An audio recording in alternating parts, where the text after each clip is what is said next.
Hello, everyone, and welcome to the 11th episode of A QISSAA with Ishika, quintessential and inspiring stories of South Asian artists. My name is Ishika Muchal, and I'm coming to you from the land of the Tongva people, also known as Los Angeles, California. I am beyond thrilled to introduce my guest today, Ranjita Chakravarty, a renowned actor and director who also works as a systems auditor at Stanford University. There's nothing she can't do. Most recently, you may have seen her in season 2 of Mindy Kaling's Never Have I Ever on Netflix as Nirmala, or Pati, Devi's paternal grandmother. She has an extensive performance credits in theater, film, and TV. On screen, she has starred in Oh Mother, Where Art Thou, Kaaya, Love Pyar Whatever, Bicycle Bride, Call Me Kate, Perfect Mismatch, Never Have I Ever, of course, and more.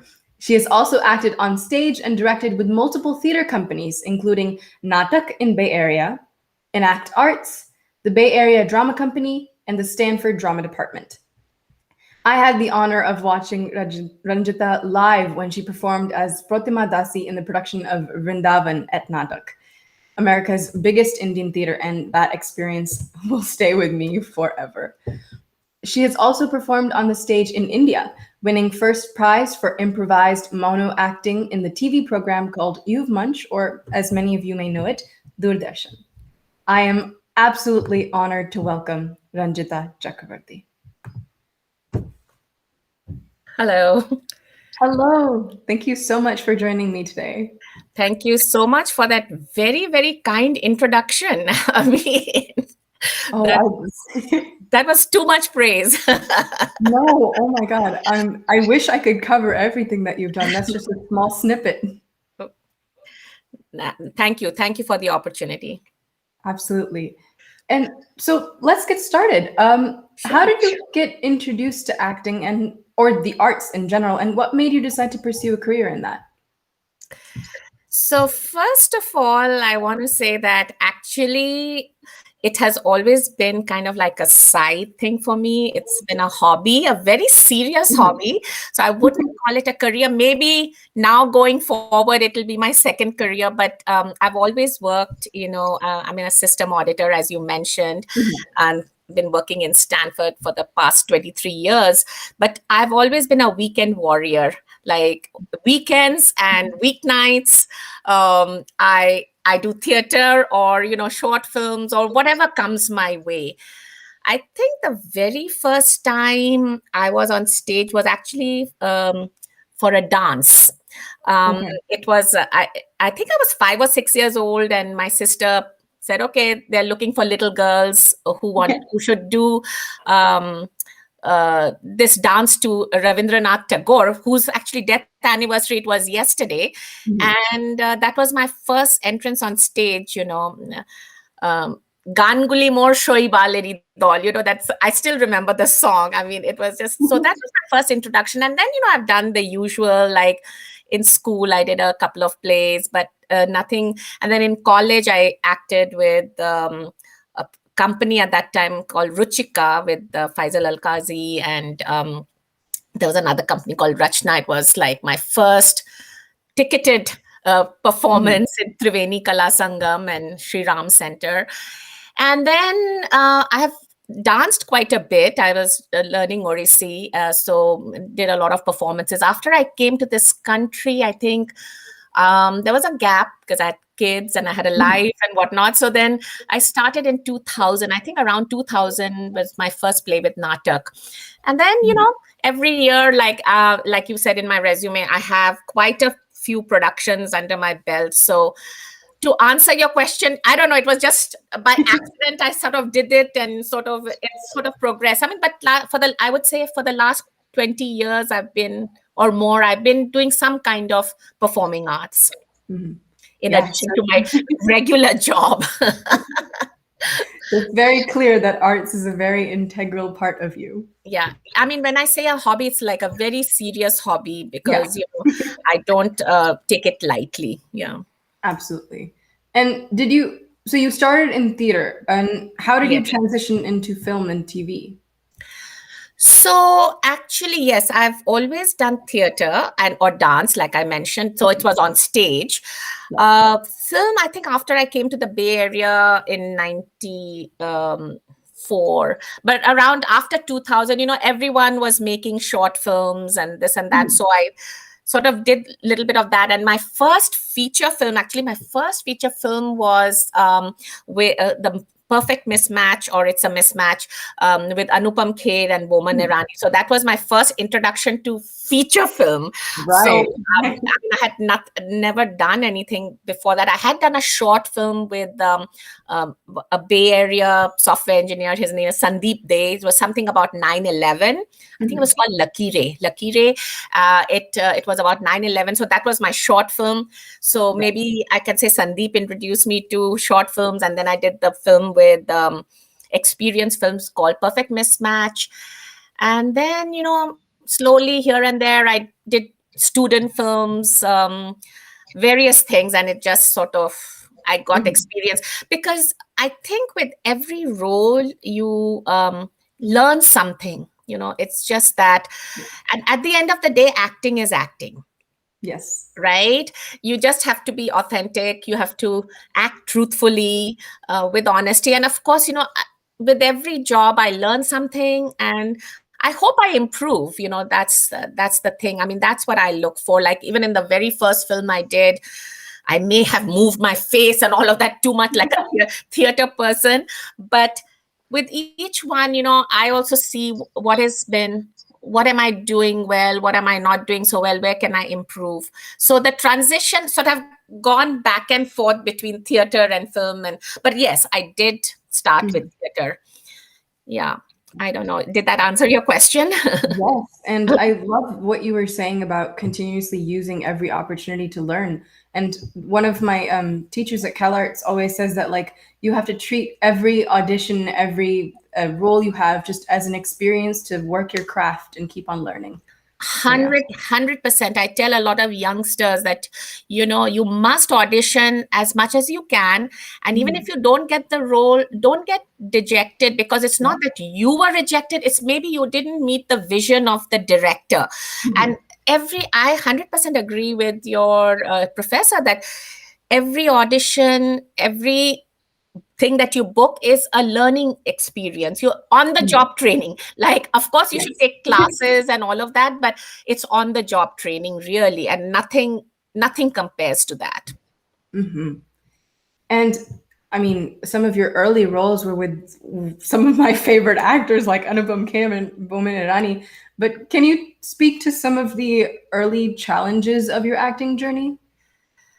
So when I just think back on my first feature film, my main problem was, okay, where do I have to look, or where do I have to stand? Because in theater, you can, move around. You have you have to own the stage, right? Yes. But whereas in film, you're kind of restricted. Okay, you can't go beyond this, or, the light is going to fall here, or this is your mark. So earlier it would, sort of throw me off, okay, where do I, but I have always, I mean, in Perfect Mismatch, I was a supporting role, but I was Anupam Kher's wife in that. And he was very generous. He would tell me, koi baat nahi, this, if they would do a retake, I said, is it because of me? Or he said, nee, ऐसा होता है, so I said, Yeah. okay. So he was very, very, I've been very fortunate to have very generous co-actors, no matter what I have done, whether it's theater or short films or feature films. And even in Netflix, the Never Have I Ever, I've just had the good fortune of having very generous co-actors, so who kind of look out for you and things like that. Yeah. That is definitely a blessing to have. Yeah. And how do you balance the hectic and ever-changing schedule of having to audition and going to rehearsals and filming with your as you said, regular job as a systems auditor? So far it hasn't been that hectic as such, because like I said, when I wasn't doing theater or short, I would do maybe 1 or 2 productions a year. Right. And I work during the day, mostly in the Bay Area. Even in theater or film, everything happens on the weekend or weeknights, right? So like, instead of going to parties or going shopping, I would do this. It was not. And sometimes the only thing is that when I'm doing theater or not, I don't look at the house so much. It becomes like a war zone. So that's the one part I can't often balance. It's like, oh, okay, the house can go to shambles, but whatever. But as long as I do my theater, so yeah, so far it has not been like a major hassle. But I don't know, going forward, if I want to do this more, how will it be? I can't really say, but so far it's been manageable. Yeah.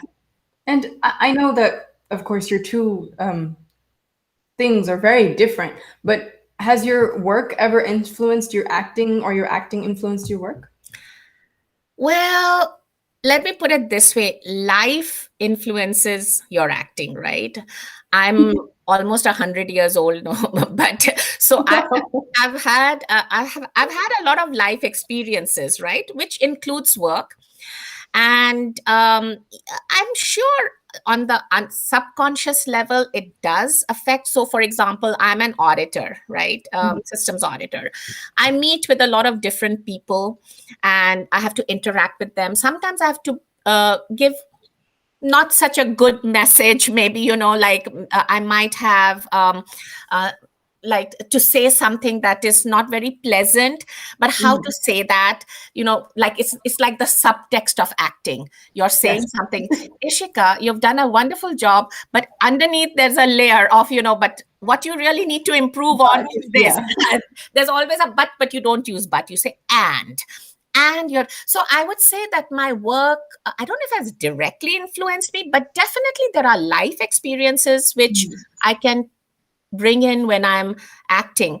And has my acting influenced work, which was just something like this? Maybe, yeah, maybe how to project, or say something which maybe not so direct, but which may have a layer underneath. I don't know. I haven't consciously done that, but I'm just, now that you ask, I'm trying to think, would have influenced my work. Not that much, but yeah. I think every experience you can pull in for whatever. Like, I think, I have to say, improv acting, when I've taken a few classes in improv, that has really actually influenced not only my work, but also how I used to deal with my children, because in improv, you always have yes and.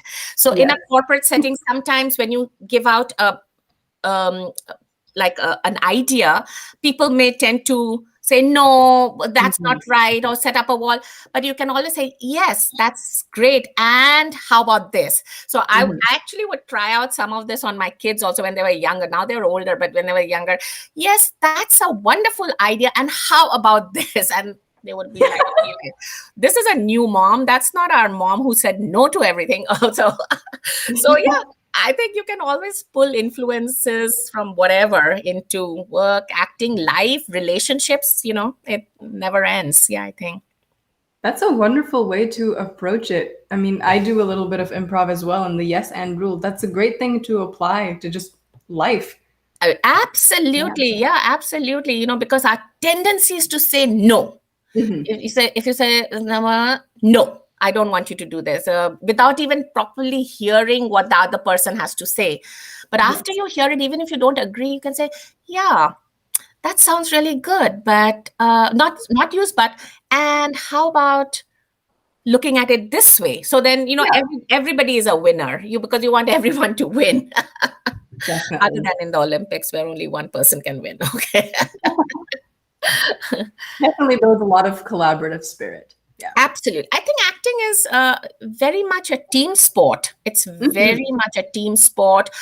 I think, I can't remember, maybe it was one of my professors in Stanford when I took a couple of acting classes, that if someone drops the ball, you as an actor should be able to pick it up and Mhm. throw it and support. So it's all about support, supporting each other, and Yes. playing the game in a collaborative manner. Mhm. And shifting to a little bit more of a serious question, um, did you ever feel a pressure to change your identity to fit in, either for acting or for work? And is there a difference in the type of roles that you would accept then versus now? Changing my identity, do you mean like I'm South Asian but trying to do something else, or Or uh, just like, did you ever feel stereotyped or that you had to do a certain type of thing to fit into a role?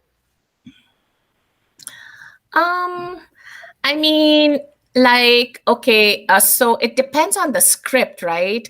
So let Mhm. me put it this way. So, like I said, I'm 63 years old. I don't think I can do like a 18-year-old role. Maybe not. You know what I'm saying? So, in that sense, yeah, I will have to kind of maybe do age appropriate roles if that's what you're asking. But, I can play maybe a few years younger, few years older. That doesn't matter. But I don't think anyone has ever told me that you have to change yourself for a Okay. role. I haven't come across that one. Okay. That's really good to hear that that is also a possibility of experience, because I've heard from so many some of the actors that I've interviewed that they've had to, not that they didn't eventually do this, but they were told that they had to change their names to become successful in the acting industry to make it more easy to pronounce or something like that, or having to continuously be cast in roles that are very stereotyped just to be able to be cast. So Hmm. I'm glad No, to hear. no, no one has told me to change my name so far.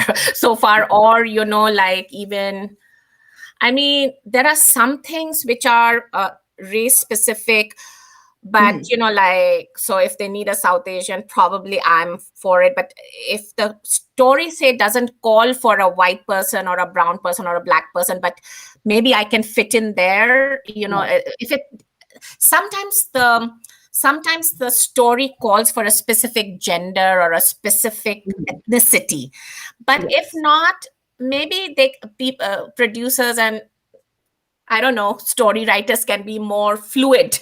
Okay, Mhm. this is a principle. Does it really have to be a black or a white or a Chinese, or could it be an Indian, or could it be Yeah. Brazilian? I mean, um, is the ethnicity really important for the story? Sometimes it is, Yeah. right? Like right Yeah. now, I am doing the play Square Root of a Sonnet. It's a story of Chandrasekhar Subramaniam, who was, of Mhm. course, Indian, and Sir Arthur Eddington, who was British. So, of course, you could have an Indian play a Britisher, but it's nice.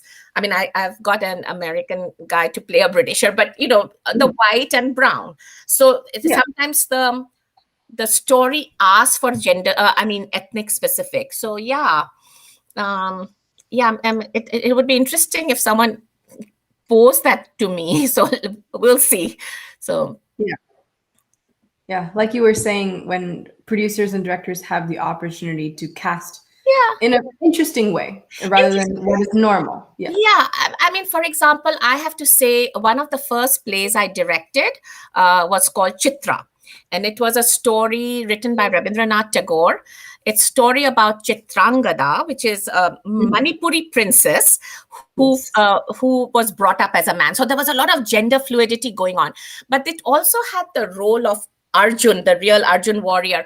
I actually cast Native American Merton Running Wolf as the lead, and he wore a Japanese obi with a white dhoti. I wasn't out looking for a Native American. I was auditioning, whoever came, but suddenly this person came and he looked like a Arjun to me, like a warrior. And I said, wow, that would be really cool to completely go away from the stereotype of what Arjun should look like. Yeah. And I hired, I auditioned him, and he said he was actually a PhD. He was a PhD student in Stanford at that time in drama. So it was a very big challenge for him also to understand the culture. So what we created with that is an understanding of different cultures. He got to know who was Arjun, why did he reject Rangada, why did he accept, and he related it to his own culture, Native American warrior culture. So that was beautiful. I mean, I have done it as a director. I actually cast not the typical, what we think of Arjun, but and everyone was like, wow, this is very interesting how you cast this play. So yeah. So I hope to do more of that also when I cast my plays. Yeah. And building on your directing experience, can you talk a little bit about that and just what are the type of pieces that you are drawn to direct? So like I said, I usually the artistic directors have brought me a script. So for example, with Enacte, I did the two Tagore plays I did with Enacte were like more. I was thinking of Tagore, how to bring him to mainstream, how to do it in English, because he's always done in Bengali. So I did that, and they were amenable to that. And then A Nice Indian Boy, excuse me. A Nice Indian Boy deals with a gay theme with the Indian parents who have a gay boy who's now bringing home his fiance, who has an Indian name but who's actually white. So it was a comedy, but it was actually a very serious subject said in a very playful manner. I mean, it was written by Madhuri Shekhar, and so that really. I said, yeah, this is a play I would like to do. And it was hilarious. I mean, but it was not caricaturish. It was not at all caricaturish. I mean, the playwright actually came to see one of our shows, and she was thrilled with our interpretation and how we staged it. And, with a lot of dignity and giving the parents, because, that sometimes the tendency is to give the Indian parents in a show kind of like, make it caricaturish. But she had based it on her own parents, and I'm like, okay, they may not agree with their son being gay, or they were like uncomfortable with it, but there is a reason to hear their reason also. And and finally there's all acceptance, but that even that conflict, it was done with a lot of what I would say dignity. Yeah. I think that's really important what you were saying about how many a times older South Asian characters are portrayed really caricature-ish. So the fact that you are working to portray them with authenticity and dignity is really important. Right. And, even with my Never Have I Ever, the Nirmala character I loved it because it sort of broke a lot of stereotypes, that mother-in-law, daughter-in-law, relation doesn't always have to be, acrimonious.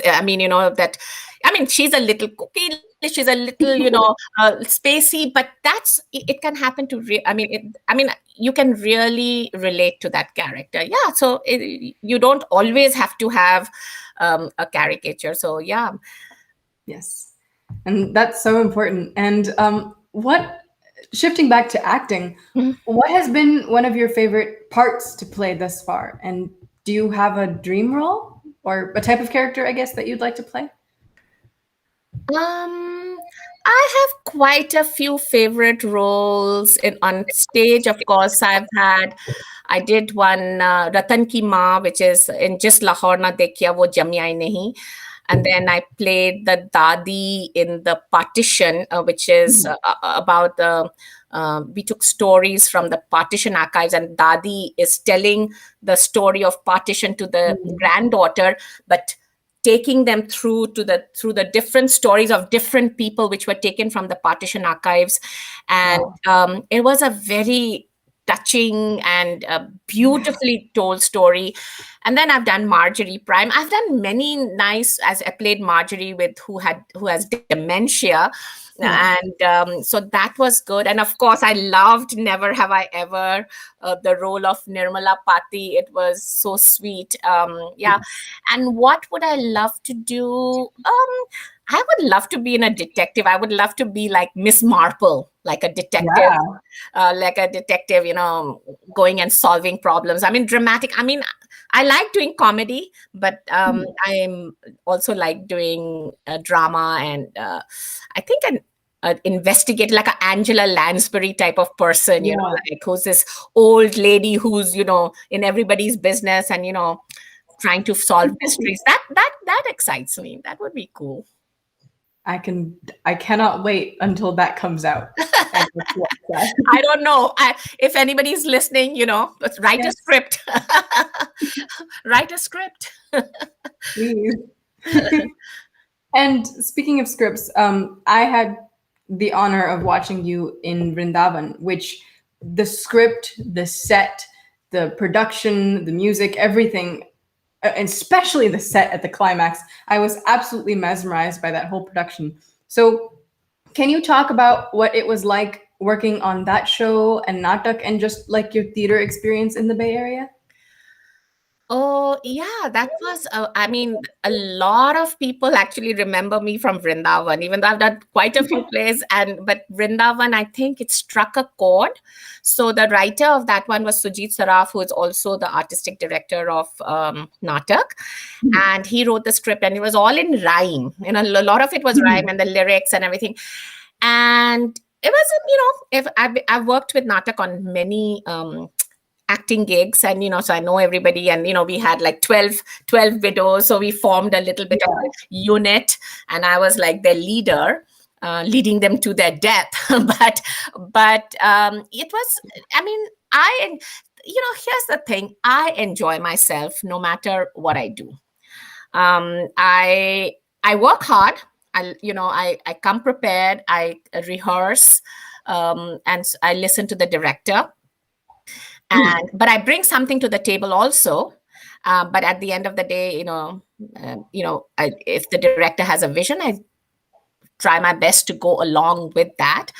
So it's regardless of which company I've worked with, that has been my experience. It has always been a joyful experience.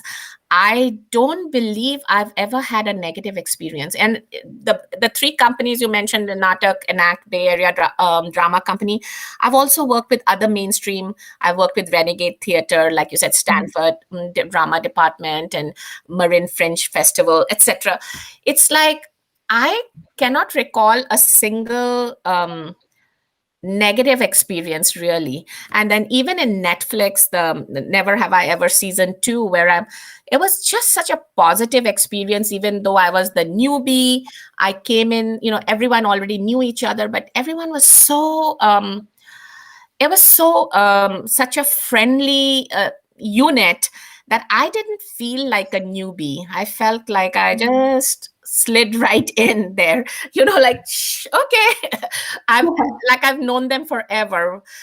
So it's been a very, knock on wood, all my experiences so far has been really, really positive. And I'm so happy you liked Vrindavan, because it's also one of my favorite, the music was very nice. And that, I believe that was the first time Naatak had such a huge set. We never, I may be wrong on that, but the set was beautiful. And me going with my Nag down the ramp, that was a scary part, because I had to go almost one foot, and the director would like always be scared that I might fall. But it was it was a little bit nerve wracking, but we would practice that going down before every show. I think we had 11 shows or whatever. Before every show, I would practice that first, as soon as I went on the stage, make sure that my nag was in my head properly and I was going down the steps properly. So yeah, it was a little nerve wracking, but yeah, it was a beautiful show. Yeah. I'm so happy that you liked it and you traveled all the way from LA to Loved see it. it. Oh yes, me and my parents, we went to see it, and that moment especially that you're talking about, that is etched into my brain forever. Like, I don't think I shut my mouth after that. I was just like, when you guys walked down into the ocean, the river, Ganga River. Yeah. Yeah. Actually, I believe that is on the YouTube. I think that is one of the ones that is on YouTube in Naatak YouTube channel. I believe if people want to watch it, they can watch that there. Yeah. Wonderful. So of course, live and YouTube is not that, it's not the same, but yeah. Mm-hmm. Yeah, it's better than not seeing it at all. Yeah. Yeah. So for anyone watching, that's Naatak is Naatak. Yeah. And before we delve a little bit deeper into Never Have I Ever, because I know I want to talk a little bit more about that, I just wanted to remind everyone to remember to like this video and subscribe to my YouTube channel so you get notified for future Kissas with Ishika. And I'm in conversation with Ranjita Chakravarty if you're just joining right now. Yeah, so let's talk about Never Have I Ever. I'm running on a high of watching that still right now. And I just wanted to know if you can talk a little bit about the process of auditioning for Nirmala and playing Nirmala and just what your experience was like working on that show. So it is really surreal. Never have I ever, because I actually answered the call for an open audition. Actually, one of my friends, who's also an actress in the LA area now, she also lives in Palo Alto. Her name is Soma. She actually told me that, hey, there's open auditions for old people in Never Have I Ever. To Granny. So I'm like, oh, okay. So I did actually say, oh, but it was COVID during that time. Like I said, and I had watched season 1 and I thought it was really nice. And I said, I could play one of the aunties, just like that in season 1. I said, I could have played one of the aunties or whatever. But so she sort of told me that, there's an open. So I went and I submitted my application. And then within 2 days, they send me the sides and they said you have to do a self-tape. And I did it and I uploaded it. That was my first online submission. I'd never done anything like this before. So just submitted it and then I got the role. I don't think it happens like this really, but I think I'm supremely lucky. So, and then once I got the role, I have to say, like I said, it was a very positive experience. I loved the role of Nirmala. I actually, I channeled my mother-in-law and mother to, play, because my mother-in-law is extremely sweet. I mean, she's no longer there. I wish they were, both my mother and mother-in-law were alive to see me playing them. But it was really such a positive experience all around. I just don't know if I'm just supremely lucky or this is how it happens for everybody. I don't know. But I feel very blessed that, I can say that playing like I said, the role of Nirmala is so sweet. I think I've got notices from people who are not even Indian, like not that, you remind me of my grandmother. I just love, the relationship that you have with Devi and your daughter-in-law, Nalini. So it's just, and that's like the brilliance of the writers, Mindy and Lang Fisher and all the army of writers, that it's really their brilliance that they brought a character like this to the Vishwakumar household. Yes. And, and I thank them for it. I think we're all thanking them for that and thanking them for the opportunity to watch you act on the big screen. I loved Nirmala's character and just yeah, and on that topic of you were saying like bringing her into the Vishwakumar household. In that household, we see four South Asian women, three generations of South Asian women on screen, and that representation is so rare to see that like it literally makes me tear up every time I even think about it or talk about it. So what has the response been like to see a show that represents three different generations of South Asian women? I think it's been phenomenal. And it's the storyline and also representation of South Asian women just has been phenomenal, because people like, especially I think when I talk to younger people Mhm. who have grown up here, they are, I think, more thrilled than anybody else. Because I was thinking about representation and all of that. I mean, like, okay, so I grew up, watching Bollywood movies or Bengali movies, and none of the heroines look like me, but it was a story. But it was a story, and sometimes it seemed okay, sometimes it didn't seem okay. So similarly, I know it's important to have, representation in terms of ethnicity, etc. So that's one level. But the other level is just a story. I feel Never Have I Ever, in my opinion, I think transcends even ethnicity. I mean, people who are not South Asian seriously have come up to me and said that they love the show. I mean, Yeah. I've had white friends, and not even just for season 2 because I'm there. They're not saying that they love Yeah. it because I'm there, but even season 1. Actually, season 1 was told to me by a girl who works for me, the young lady who works for me who's not Indian. She said, Ranjita, have you seen this Never Have I Ever on Netflix? It's a really funny show. So I said, no, I haven't seen it. Yeah. Okay. So then I saw it. I'm like, okay, this is really funny. I mean, it's Yeah. about an Indian American teenager who has the same issues as every other teenager, in addition to maybe the family drama, Yeah. but which can happen to in any household. Yeah. But it's nice to see that even the so-called nerd has ambitions and wants to be socially accepted, which every Yeah. teenager wants, right? Every teenager Yeah. wants to be that, to be validated, to be socially accepted. So I think it's wonderful. I mean, that this kind of representation of telling the story of a, like, the lead is Indian American. I'm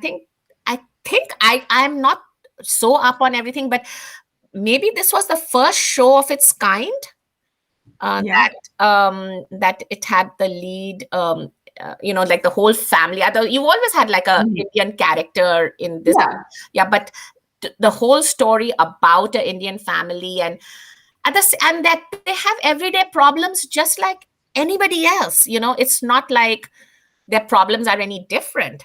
So I think that's what I like, that they sort of did that. And of course, they had some cultural nuances of that. Those were also nice.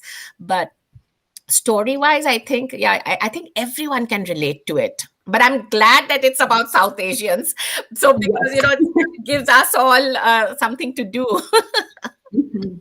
And Yeah, I agree. hats It's so hats off to universal. Mindy. Hats off to Mindy Kaling and Lang Fisher, for coming up with a story like this. Really, really, hats off to them. Yeah. I appreciate Mindy Kaling on a daily basis. Just like wake up and I'm like, thank you, Mindy Kaling. Yeah, exactly. Yeah.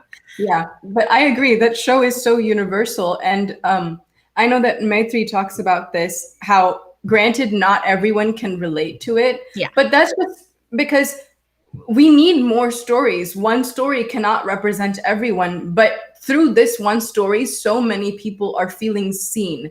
Right. Even if they can't relate to it 100%, they can see their face on screen. Right. And that is huge. Exactly. I mean, it's India is a subcontinent. It's not like, I mean, it's huge. So you cannot represent each and every person.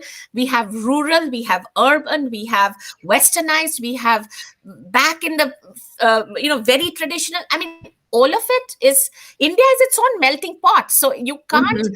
represent everyone for everything, and you can't be 100% there, but I think what we have is, I think, very relatable. I think very, Yes. very relatable. I mean, people will always say, oh, I couldn't relate to this and I couldn't, but it's a story. It's the Yeah. Vishwa Kumar's story. It's not your story. It's Vishwa Yes. Kumar, and you might be able to, it's like me telling you a kissa about something. Oh, neighbors ke Yeah. saath mera ye hua.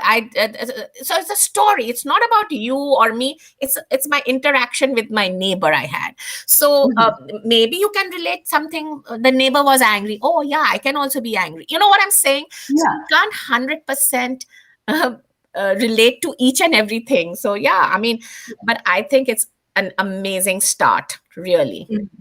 I agree. And just building on that, to be able to have everyone relate to such a diverse diaspora of people like is in India, we just need more stories. And this is a start. Like you said, it's a great, great building block. And the more stories that we can have, the more people can relate. We just need to Right. have more of those stories that have more diverse casts. And I think also, apart from the cast, I think this show deals with a variety of issues, Mhm. whether it's the queer issue or, like, it deals with grief and Yeah. loss and family issues and, family dynamics. Those are universal, right? Grief is Yeah. grief, loss is loss, family issues, how each family copes with it. And I think I think are universal issues, like you said. And Yeah. then there are some jokes about whatever the nerdy Indian. I mean, but those are also true. We have a Yeah. lot of very strict mothers, Indian mothers. Like, they are known for their our focus on education and this and that, and not, maybe not Yeah. being allowed to date or whatever. There's those are real issues. So Yeah. yeah, absolutely. Yeah, 100%. Yeah. Yeah. Purna Jagannathan, she had this LA Times interview, and she said that stereotypes are not necessarily not true, but they're just not complete. And I think that Never Have I Ever does a really good job of showing a multi-dimensional book. Absolutely. Absolutely. I think I've got some uh maybe from Reddit or from, like, they all like the fact, I don't want to spoil anything, but the relationship between Nalini and Nirmala, I think a lot of people weren't Yes. expecting that. Yeah. And so that was really nice, that yeah, that's really cool that we don't have to always show it the same way. They Yeah. have a different way of showing a Mhm. relationship. I mean, a relationship has so many layers, right? Like, even Mhm. with our daily lives, with our children, with our parents, it's not always the same, right? Yeah. It's a multitude of emotions, multitude of relationships that we deal with. Mhm. Yeah. And speaking of how Never Ever Have I Ever is a great step in the right direction, but there is still so much progress to be made. So, what changes would you like to see occur in terms of diversity and representation? And how do you think the industry in general can work towards creating those changes? Wow, that's a very It's a big one. that's like, okay, I don't even know if I'm qualified to answer that.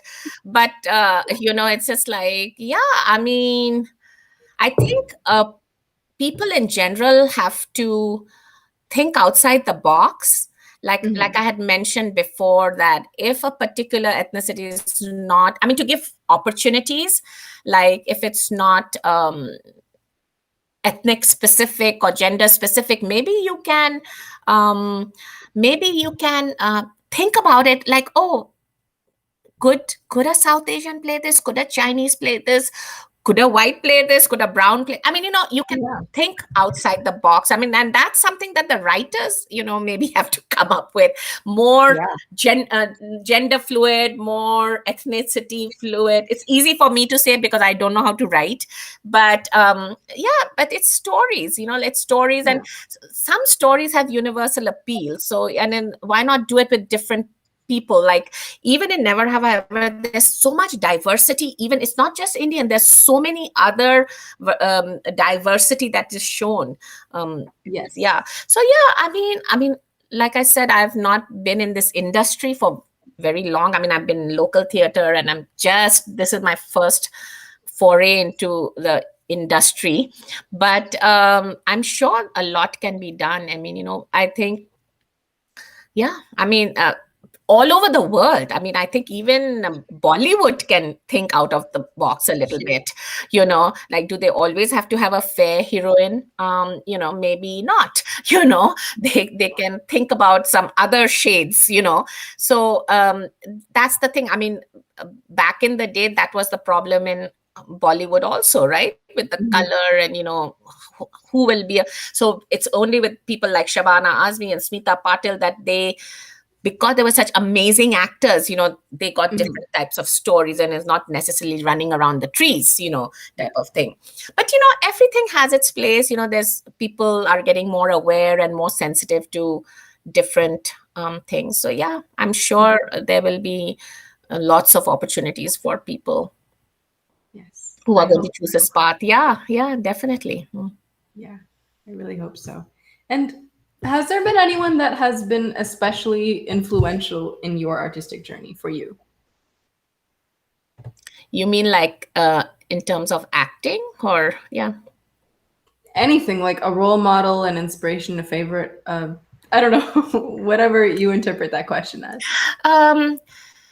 So influential, I think definitely my parents. My father also, I mean, again, he's no longer here, but there's one thing he had always told all of us. We're 6 sisters.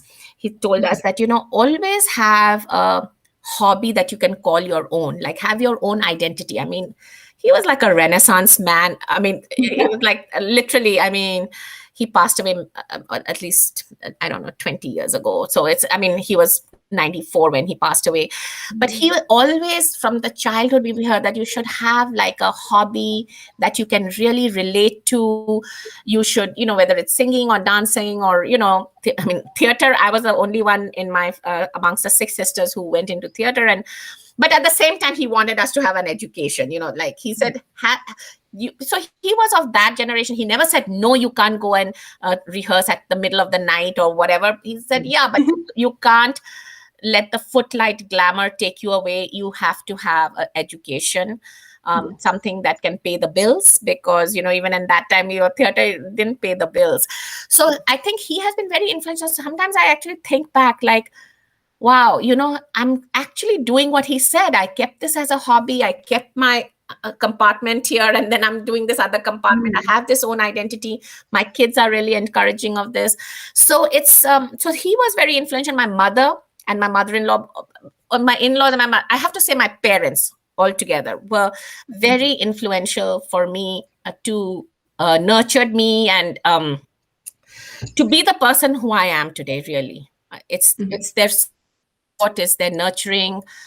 Yeah, getting a little emotional thinking about my parents. Yeah, I think having a great support system in the arts is one of the most important things, given how difficult the journey can be in the field. Yeah, definitely. And what advice would you have for younger South Asians, or just anyone pursuing the arts or starting out? So definitely, to have a passion for it. Nothing is handed on a platter, I mean, though I have to say I've been lucky, but really you have to work at your craft. Definitely, I've, before I came to this country, I'd never really taken any acting classes. I mean, in India, whatever few plays I'd done, it was on the job training, but, whatever kind of acting by instinct. But I realized that, taking acting classes really helps in your appreciation of the scene analysis, where your character is going, what your character's motivation. So I would definitely say young people should take acting classes, and or even dance classes. I mean, like something to move your body. I mean, everything has a really they're all related. Like if you're a dancer, you said you were a Bharatnatyam dancer earlier when we were talking off camera, and the Bharatnatyam, Orisi, whatever, that abhinay that you do, your face, it conveys so much. Eyes convey so much. The emotions that the navarasa, the 9 emotions that we do in dance, it comes into use even in theater. I've like whether it's hasya or like anger or whatever, it'll be different. When you do it in dance, you may do it like this. When you're in theater, you might, and film, you might do a little bit, but it's the same emotion. So I definitely encourage people to take classes in movement and then audition, and most importantly, if you don't get the role, don't get dejected. Brush yourself off and go to the next audition and think of it as something that it helped you improve your craft. So yeah, when I have not got an audition, I never felt bad. Maybe felt bad for 15 seconds or 30 seconds, and then that was it. Okay, on to the next. So yeah, so I would have that advice that just if you love it, things will happen. I love what you said about abhinay and dance. That was my favorite part of Bharatanatyam. Yeah, it's just like, because, like one of the biggest problems a lot of new actors have is movement. They don't know how to move. Which way should I go this way? Should I like turn this? But in dance, we know how to move, right? We know how to cover the stage. We know how to do our body and, keep it straight, keep it up, keep it down, whatever. If wherever your eyes goes, your hand goes, wherever your hand goes, your body goes, it's just like, we know that, right? So I think dance is, I don't know, maybe because I had a dance background, I feel it has helped me in even my acting, I think. I don't know, but it has definitely helped me. So yeah.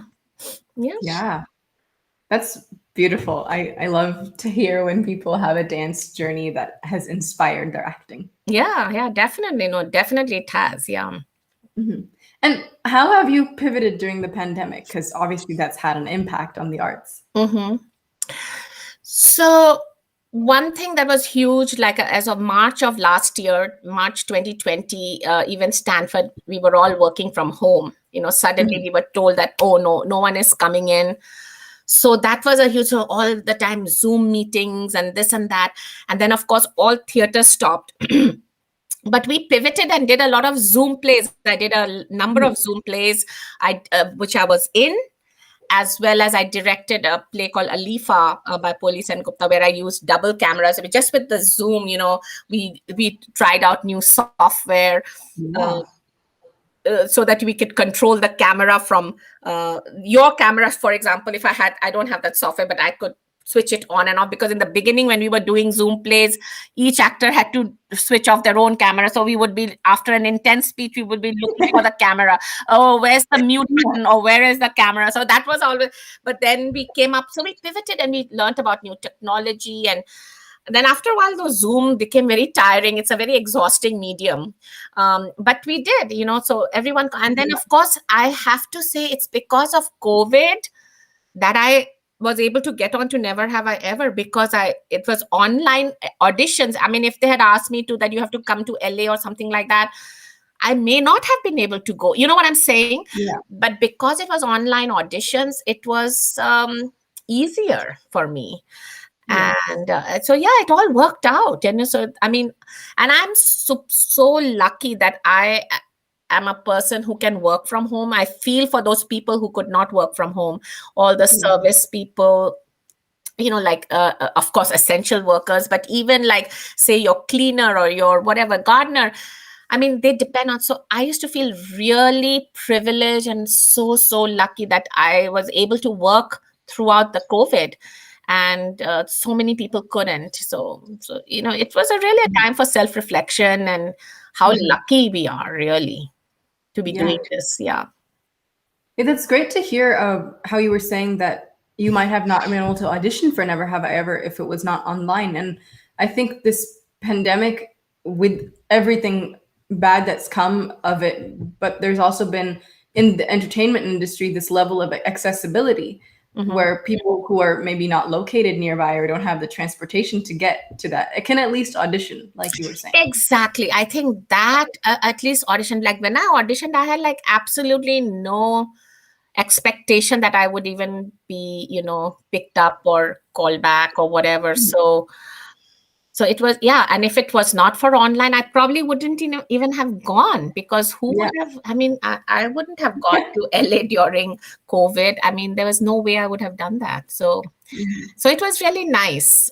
Yeah. So that pivoting, it was in some ways hard, but also, it opened up a lot of doors, really, even in our work. Like we realized that even at Stanford, that, oh yeah, we can get all our work done on Zoom, really. I'm an Yeah. auditor, but we were having our meetings, and, instead of in person, it was like this. So yeah, I mean, everyone had to pivot, didn't they? Yeah.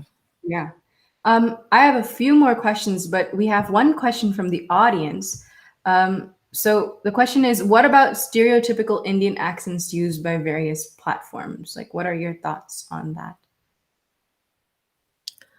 Um, I mean, what are my thoughts on stereotypical Indian accent? So, for example, I mean, I use my own accent. I don't know whether that would be called stereotypical or not, because that's my accent. Yeah. So, yeah, but like you're saying, if someone asks you to do it in an exaggerated fashion, which I wasn't asked to do Yeah. anything, so it was just my natural accent. Yes, Yeah. sometimes it can be annoying. I Mhm. think if especially one thing I really like, that the Indian American teenager said Devi, she didn't Mhm. have to have an accent. She's just like Yeah. any other American kid who has a generic American accent, or Mhm. American Canadian Yeah. accent, whatever you want to call it. So it's just yeah. I mean, yeah, in the old days, if you have to talk like that, I mean, yeah, maybe that can Yeah. get a little annoying, but I mean, it all depends on the story, and is it really Mhm. necessary? Definitely. Yeah. That's great to hear that it wasn't a requirement for the Mhm. show. It was my own accent. Yeah. Mhm. Yeah. And since the show is called A Kissa with Ishika, and kissa means episode, can you tell us one influential kissa from your life? One influential kissa. So I think my most influential kissa was the birth of my two children, by Arjun and Alicia. Shout out to them. But the thing is, I don't know if they're watching, but the thing is that really it was influential because it taught me so many different things about myself. I think I became less selfish when I had to take care of another human being, and it came with its own range of emotions. Sometimes they were happy, sometimes they were sad, sometimes they were joyful, sometimes they were sorrowful, sometimes they were Mhm. frustrating, sometimes they were absolutely amazing. So it just, I think through them, I went through a whole range of emotions, and they've taught me a lot. Sometimes I get frustrated and tearing my hair out, but I think they were my most influential. I mean, that was the most influential episode in my life. I mean, I have many, but that comes to mind. I mean, both of them are grown now and my biggest cheerleaders. But yeah, when I was, you know, I would say that that's a nice kissa, right? Yeah, that's a perfect kissa. Yeah. And do you have any upcoming or current projects that you're working on? Yeah, I am working on a play that I'm directing here in Sunnyvale, which is called A Square Root of a Sonnet.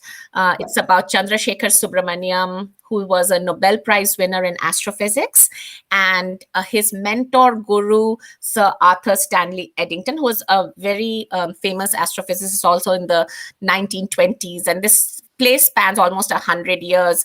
So it's a Okay. story about, friendship, ambition, betrayal, everything, and also I got to learn a little bit about black holes and evolution of stars. So yeah, so that's what I'm busy with. In fact, right after this, I have rehearsal. Okay.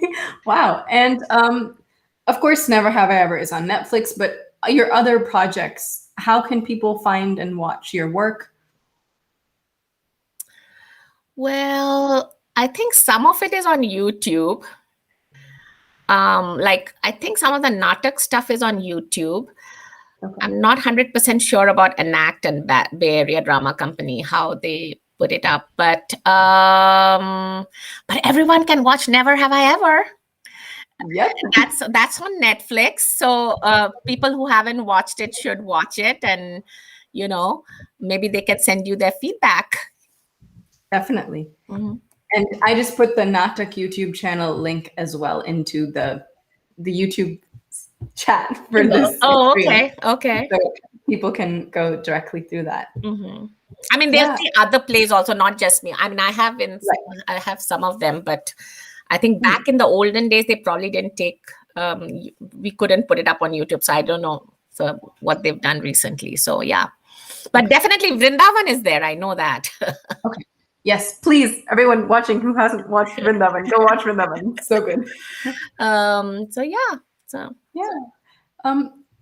That's all the questions I have. I just want to thank you so much from the bottom of my heart for taking the time out to share your story and just help me learn from your experience, help the audience learn, and it's been an absolute pleasure to talk to you. It has been an absolute pleasure for me also. Thank you so much for wanting to interview me. And, I hope I gave something of what I know. I don't know everything, but hopefully it was helpful. And, wish you all the best in your journey. Thank you. Thank you so much. Thank you. And for everyone watching, there will soon be an announcement for the next QISSAA with Ishika. So stay tuned for that. Make sure to like and subscribe, and have a lovely day. Wear your masks, get vaccinated, and stay safe. Definitely get vaccinated. Yes, please. All right. Bye. Thank you Bye. again. Thank you so much. Thank you.